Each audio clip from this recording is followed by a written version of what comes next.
साध संगत जी, the inspired stories channel पर आपका बहुत बहुत स्वागत है। वीडियो शुरू करने से पहले कृपया आप मेरे चैनल को सब्सक्राइब जरूर करें और साथ में बेल आइकन को भी दबा दें ताकि मेरे नए वीडियो का नोटिफिकेशन आपको मिल जाए। और अगर वीडियो अच्छा लगे तो कृपया लाइक, कमेंट और ज्यादा से ज्यादा शेयर करें। अब देर न करते हुए आज की कहानी शुरू करते हैं। साध संगत जी, आज की कहानी में हम बात करेंगे कि साधु संतों की संगत में हमें क्या हासिल होता है। जब से ये सृष्टि बनी है तब से साधु संत इस दुनिया में आते रहे हैं और जब तक सृष्टि है तब तक आते ही रहेंगे। साधु संत हमारे लिए क्या कर सकते हैं? आज की इस कहानी को सुनकर आप हैरान रह जाओगे कि साधु संत हमारे लिए कितना बड़ा चमत्कार कर सकते हैं। अब देर ना करते हुए आज की कहानी शुरू करते हैं।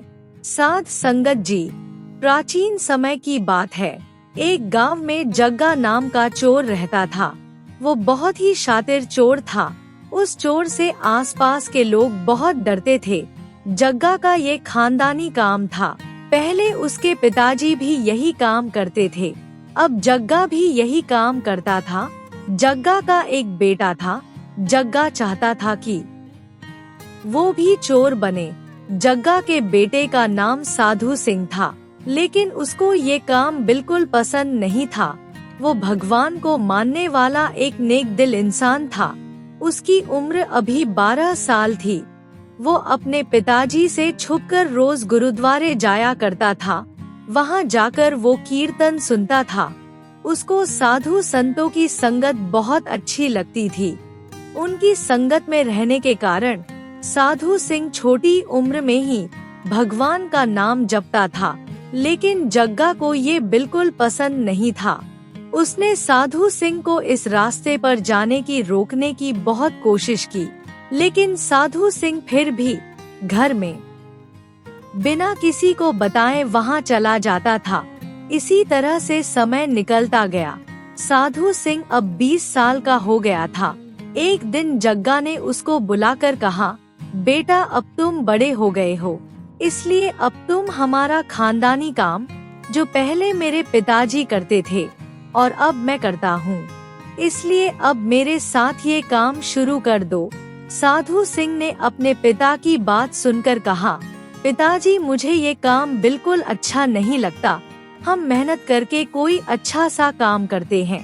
मुझे गरीबों को लूटना और उनको परेशान करना बिल्कुल भी अच्छा नहीं लगता।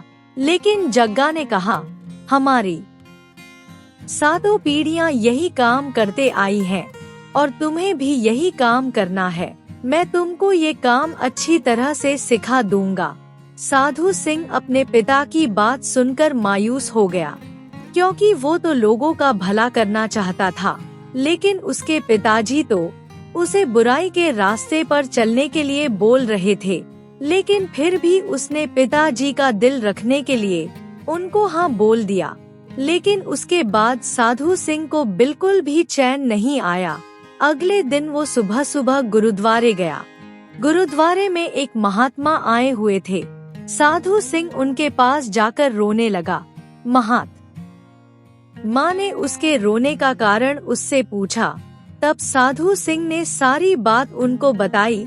महात्मा समझ गए थे कि ये नौजवान बहुत ही दयालु और भगवान का भक्त है। उन्होंने उसके सिर पर हाथ रखा और कहा, बेटा तुम चिंता मत करो, जैसा तुम्हारे पिताजी कहें तुम वैसा ही करो। वाहेगुरु तुम्हारे ऊपर कृपा करेंगे। महात्मा की बात सुनकर साधु सिंह को थोड़ा चैन आया। उसके बाद वो घर चला गया। अगले दिन जग्गा ने उसको बुलाया और कहा, बेटा हम लोग छोटी मोटी चोरियां करके कुछ भी हासिल नहीं कर सकते, इसलिए मैंने सोचा है कि तुम राजमहल में चोरी करो, जिससे हमारी सभी परेशानियां खत्म हो जाएगी। साधु सिंह अपने पिता की बात सुनकर डर गया। उसने अपने पिता से कहा, पिताजी वहाँ तो बहुत सिपाही होते हैं, अगर उन्होंने मुझे पकड़ लिया तो फांसी पर चढ़ा देंगे। लेकिन जग्गा अपनी बात पर अटल रहा कि तुम राजमहल में ही चोरी करोगे। अपने पिता की बात मानकर साधु सिंह अगले दिन राजमहल में चोरी करने के लिए चला गया। राजमहल के पास पहुंचकर उसने सोचा कि मैं राजमहल के पीछे जाकर सुरंग बना दूंगा और उस सुरंग के रास्ते अंदर चला जाऊंगा और फिर जो कुछ भी वहां से मिलेगा मैं लेकर बाहर आ जाऊंगा। ये सोचकर साधु सिंह सुरंग खोदने लगा। ये काफी मुश्किल काम था। उसको सुरंग खोदने में 2 दिन लग गए। जब वो सुरंग के रास्ते राजमहल में पहुंचा, तो वहां पर उसे एक लड़की दिखाई दे जो देखने में राजकुमारी लग रही थी। साधु सिंह उसको देखकर बहुत डर गया। वो सोचने लगा कि अब ये लड़की सिपाहियों को बुलाएगी और फिर सिपाही उसे राजा के पास ले जाएंगे और राजा उसे फांसी पर चढ़ा देगा। साधु सिंह डर के मारे परमात्मा का नाम जपने लगा। राजकुमारी ने उसे देखा तो उसके पास आई और उससे पूछा, तुम कौन हो और यहाँ क्या कर रहे हो? साधु सिंह उसकी बात सुनकर बहुत डर गया। वो बोला, राजकुमारी जी मुझे माफ कर दीजिए, मैं एक चोर हूँ और राजमहल में चोरी करने आया हूँ। राजकुमारी उसकी बात सुनकर हंसने लगी और बोली, और तुम चोरी करने के लिए मेरे कमरे में आ गए? साधु सिंह हाथ जोड़कर उससे माफी मांगने लगा और बोला, राजकुमारी मुझसे बहुत बड़ी भूल हो गई। राजकुमारी ने उसकी बात सुनकर कोई जवाब नहीं दिया और उससे पूछा, तुम जिस रास्ते से अंदर आए हो, क्या यहाँ से बाहर भी जा सकते हैं? साधु सिंह बहुत डरा हुआ था। वो बार बार यही कह रहा था, राजकुमारी मैं अभी यहाँ से बाहर चला जाता हूँ, लेकिन आप राजा को बोलकर मुझे फांसी पर मत चढ़ाओ। राजकुमारी ने उसकी बात सुनकर कहा, फांसी की सजा तो तुम्हें तब मिलेगी अगर तुम मेरी बात नहीं मानोगे और मुझे इस रास्ते से बाहर लेकर नहीं जाओगे। साधु सिंह राजकुमारी की बात सुनकर चौंक गया और बोला, नहीं राजकुमारी, मैं आपको बाहर लेकर नहीं जाऊंगा। राजकुमारी को साधु सिंह की बात सुनकर गुस्सा आ गया। वो बोली, अगर तुम मुझे बाहर लेकर नहीं जाओगे तो मैं अभी सिपाहियों को बुलाती हूँ। फिर वो सिपाहियों को आवाज देने लगी। साधु सिंह राजकुमारी की बात सुनकर उसके पैरों में गिर गया और कहने लगा, नहीं राजकुमारी, आप सिपाहियों को मत बुलाओ, मैं आपको बाहर लेकर चलता हूँ। उसके बाद साधु सिंह राजकुमारी को लेकर सुरंग के रास्ते बाहर चला गया। राजकुमारी महल के बाहर आकर बहुत खुश हुई। वो अपने आप को आजाद महसूस कर रही थी। उसके बाद साधु सिंह और राजकुमारी नगर में घूमने लगे। राजकुमारी ने ये सब कुछ पहली बार देखा था। वो ये देखकर बहुत खुश हो रही थी। साधु सिंह उसको देखकर बहुत हैरान हो रहा था। उसने राजकुमारी से कहा, राजकुमारी जी, मैं आपसे कुछ पूछना चाहता हूँ। राजकुमारी ने कहा, पूछो। तब साधु सिंह बोला, आपको ऐसी क्या मजबूरी थी जिसके कारण आप एक चोर के साथ बाहर आ गई?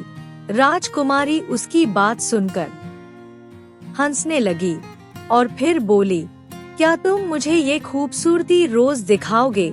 रोज मुझे राजमहल से बाहर लेकर आओगे? साधु सिंह राजकुमारी की बात सुनकर डर गया और बोला, आप ये क्या कह रही है राजकुमारी जी? अगर मैं रोज रोज सुरंग के रास्ते आपके घर में घुसूंगा तो महाराज मुझे मार डालेंगे। साधु सिंह की बात सुनकर राजकुमारी बोली, वो सब मुझ पर छोड़ दो, इसकी जिम्मेवारी मेरी है। तुम सिर्फ अपना काम करना और रोज मुझे बाहर ले आना। इस तरह से साधु सिंह रोज राजकुमारी को बाहर लाने लगा। एक दिन साधु सिंह और राजकुमारी घूमते घूमते नदी के पास पहुँचे। राजकुमारी को ये जगह बहुत अच्छी लग रही थी। वो नदी के किनारे बैठ गई और नदी के पानी से खेलने लगी। साधु सिंह ने राजकुमारी से कहा, राजकुमारी एक बात बताइए, इतनी देर तक आप राजमहल से बाहर रहती हैं। ये बात अगर महाराज को पता चलेगी तो वो आपके लिए बहुत परेशान होंगे। साधु सिंह की बात सुनकर राजकुमारी उदास स्वर में बोली, महाराज को मेरी कोई फिक्र नहीं है, इसलिए जो मेरे बारे में नहीं सोचता उसके बारे में मैं बात क्यों करूं? साधु सिंह राजकुमारी की बात सुनकर हैरान हो गया। उसने कहा, इसका मतलब? तब राजकुमारी बोली, महाराज ने मुझे 4 दीवारी में कैद किया हुआ है। माँ की मृत्यु के बाद से मेरा कोई नहीं है जिससे मैं खुलकर बात कर सकूं। ये बात सुनकर साधु सिंह बहुत हैरान हुआ। वो बोला, लेकिन आप तो राजकुमारी है, आपके पास तो इतना सुख और धन संपत्ति है, महल है और इसके अलावा ढेर सारे नौकर चाकर है, आपको किस बात का गम है? राजकुमारी उसकी बात सुनकर बोली, जो चीज दूर से चमकती है जरूरी नहीं वो पास में भी सोना हो। मेरे पिताजी सारा समय दूसरे राज्यों पर हमला करने में व्यस्त रहते हैं, उनके पास मेरे लिए बिल्कुल भी समय नहीं है। राजकुमारी की बात सुनकर साधु सिंह बोला, लेकिन राजकुमारी, आपके भाई बहन और आपकी दादी माँ, वो भी तो होंगे। साधु सिंह की बात सुनकर राजकुमारी उदास स्वर में बोली, सभी स्वार्थी हैं। साधु सिंह ने राजकुमारी को उदास देखा तो बोला, राजकुमारी आप उदास मत हो। राजकुमारी के साथ सारा दिन बिताने के बाद वो समझ गया था कि राजकुमारी के अंदर क्या चल रहा है और वो क्या चाहती है। ऐसे ही दोनों रोज मिलने लगे और एक साथ नगर में छोटी छोटी जगह पर घूमते और खुश होते। एक दिन साधु सिंह ने राजकुमारी से कहा, राजकुमारी, अब तो हमें घूमते हुए बहुत दिन हो गए। आपने कहा था कि कुछ दिन ही मुझे बाहर घुमा दो, लेकिन अब तो बहुत ज्यादा हो रहा है, इसलिए अब मैं कल से नहीं आऊँगा। राजकुमारी उसकी बात सुनकर उदास हो गई और बोली, तुम ऐसा क्यों कह रहे हो? ऐसी क्या बात हो गई है? साधु सिंह बोला, राजकुमारी, मैं एक चोर हूँ। मेरे जीवन में बहुत परेशानियाँ हैं और सबसे बड़ी बात, मैं चोरी नहीं करना चाहता, लेकिन फिर भी चोरी करना मेरी मजबूरी है। लेकिन आप राजकुमारी होकर मेरे जैसे चोर के साथ घूमेंगी। राजकुमारी उसकी बात सुनकर बोली, तुम क्या करते हो, क्यों करते हो, मुझे इससे कोई फर्क नहीं पड़ता। तुम मेरी जिंदगी में एक खुला आसमान हो। साधु सिंह उसकी बात सुनकर चौंक गया और बोला, राजकुमारी, आप ये क्या कह रही हैं? राजकुमारी बोली, मैं सही कह रही हूँ, तुम्हारे साथ ही तो मैं दिल खोलकर हंस पाती हूँ, पर अब तुम मेरी जिंदगी का हिस्सा बन गए हो और इस बात को मैं खुद भी नहीं समझ पाई हूँ। राजकुमारी की बात सुनकर साधु सिंह बोला, इस बात का मतलब? तब राजकुमारी बोली, मुझे तुमसे प्यार हो गया और कब हुआ मुझे पता भी नहीं चला। अगर तुम नहीं आओगे तो मैं मर जाऊंगी। साधु सिंह हैरान होकर बोला, राजकुमारी, आप क्या कह रही हैं? महाराज इसके लिए कभी भी तैयार नहीं होंगे और न ही इस बात को कभी मानेंगे। साधु सिंह की बात सुनकर राजकुमारी बोली, मुझे कुछ नहीं पता, मुझे बस तुम ले चलो, मैं इस जेल में नहीं रहना चाहती, मुझे यहाँ से ले चलो। इस तरह से कुछ दिन और बीत गए। साधु सिंह ने राजकुमारी के पास जाना बंद कर दिया। राजकुमारी रोज उसका इंतजार करती। वो सोचती, अगर साधु सिंह कभी नहीं आया तो मैं क्या करूँगी। इसी तरह से समय बीत रहा था। एक दिन राजा के महल पर दुश्मनों ने हमला कर दिया और उन्होंने राजा की सेना को मारकर राजमहल को घेर लिया और राजमहल के दरवाजे को तोड़ने लगे। लेकिन राजमहल का दरवाजा बहुत मजबूत था। राजा ये सोचकर डर गया कि आखिर कब तक दरवाजा नहीं टूटेगा, और जब दरवाजा टूट जाएगा तो दुश्मन के सैनिक उन्हें बंदी बना लेंगे। ये सोचकर राजा राजकुमारी के पास गया और उसको बोला, बेटी सर्वनाश हो गया, हमारा सब कुछ खत्म हो गया। राजकुमारी महाराज की बात सुनकर बोली, क्या हुआ पिताजी, आप इतने डरे हुए और परेशान क्यों हो?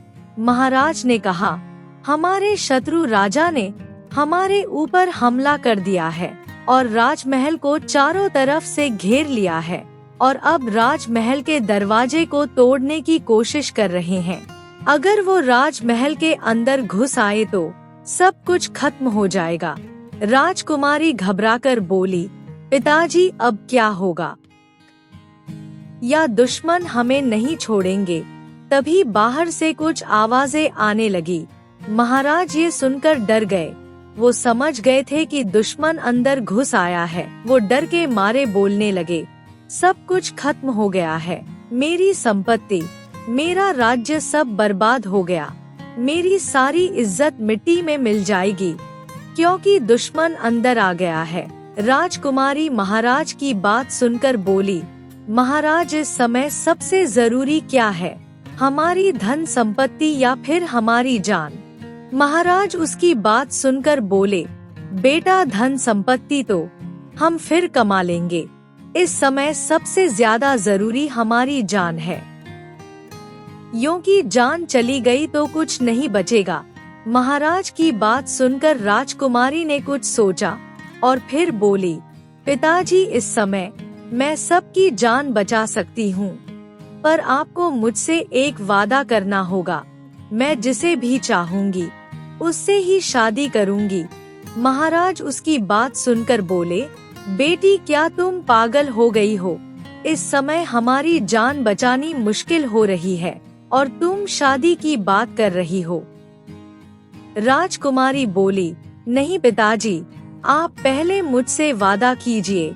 तब महाराज बोले, बेटा पहले हमारी जान बच जाए, उसके बाद तुम जो चाहे करना, मुझे सब मंजूर होगा।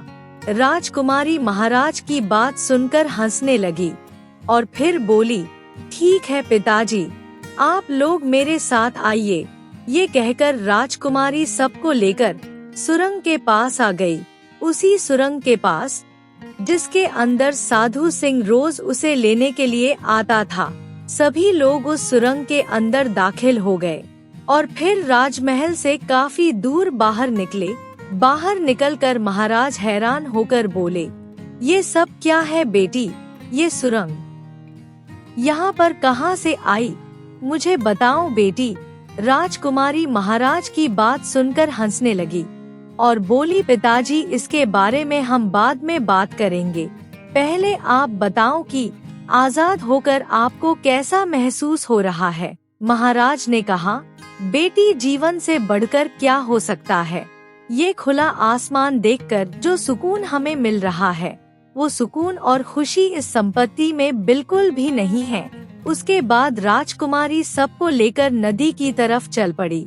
राजकुमारी को यकीन था कि साधु सिंह जरूर उसे वहाँ मिलेगा, क्योंकि साधु सिंह भी उसको बहुत प्यार करता था, लेकिन महाराज के डर के कारण वो कुछ कहता नहीं था। जब वो नदी के पास पहुंची तो साधु सिंह उसे खड़ा नजर आया। साधु सिंह ने जब देखा कि महाराज और उसके साथ बाकी परिवार वाले और मंत्री भी साथ थे, वो उन सबको देखकर बोला, राजकुमारी मैं जानता था आप सभी लोग मुसीबत में हैं, इसलिए मैं आप लोगों को बचाने के लिए आ गया। महाराज ये देखकर बोले, बेटी ये सब क्या है? वो सुरंग क्या इस लड़के ने बनाई है? राजकुमारी महाराज की बात सुनकर बोली, हाँ पिताजी, ये सब कुछ हो सका है इनकी वजह से, और मैं इनको बहुत प्यार करती हूँ और इनसे ही शादी करना चाहती हूँ। राजा ने अपनी बेटी की बात सुनकर कहा, ठीक है बेटी, मैंने तुमसे वादा किया था और वैसे भी इसने राजघराने के सभी लोगों की जान बचाई है, इसलिए तुम जो कुछ भी चाहोगी वही होगा। राजा की बात सुनकर साधु सिंह ने कहा, महाराज, मैं राजकुमारी से तब तक शादी नहीं करूँगा जब तक मैं आपको आपका राज्य वापस नहीं दिला देता। उसके बाद साधु सिंह सबको लेकर अपने घर चला गया। उसके पिता ने जब राजा और उसके परिवार को देखा तो वो बहुत डर गए, लेकिन जब साधु सिंह ने उन्हें सारी बात बताई तो वो भी उनकी मदद करने के लिए तैयार हो गए। उसके बाद साधु सिंह ने राज्य के लोगों को अपने साथ मिलाया और महाराज की मदद करने के लिए कहा। उधर दुश्मन देश का राजा राजमहल पर कब्जा करके बेफिक्र हो गया था। वो सोच रहा था कि अब राजा वापस नहीं आएगा। इसी बात का फायदा साधु सिंह ने उठाया और राज्य के लोगों के साथ मिलकर एक दिन राजमहल पर हमला कर दिया और दुश्मन देश के राजा को बंदी बना लिया। लेकिन राजकुमारी के पिता को अब ये समझ आ गया था कि दुनिया में सब कुछ धन संपत्ति नहीं होती, इसलिए उसने दुश्मन देश के राजा को आजाद कर दिया और इसके साथ साथ उसका राज्य भी उसको लौटा दिया। साथ संगत जी, इसके बाद राजा ने धूमधाम से राजकुमारी की शादी साधु सिंह से कर दी और साधु सिंह को राजा बना दिया। साथ संगत जी, इस सुंदर कहानी से हमें ये शिक्षा मिलती है कि साधु संतों की संगत हमें जमीन से उठाकर आसमान पर बिठा देती है। जिस तरह से एक चोर को संत ने राजा बना दिया, इसी तरह अगर हम संतों की संगत में जाएंगे तो संत हमें भिखारी से असल देश का राजा बना देंगे। क्योंकि जिस जगह आज हम रहते हैं, यहाँ हम सारा समय कुछ ना कुछ मांगते ही रहते हैं, लेकिन जब हम अपने असल घर पहुँच जाएंगे तब हमें किसी से मांगने की जरूरत नहीं होगी। हम खुद अपने राज्य के राजा बन जाएंगे। साथ संगत जी, अगर आपको ये कहानी अच्छी लगी हो तो कृपया लाइक, कमेंट और शेयर जरूर करें। आपके प्यार और स्नेह के लिए बहुत बहुत धन्यवाद।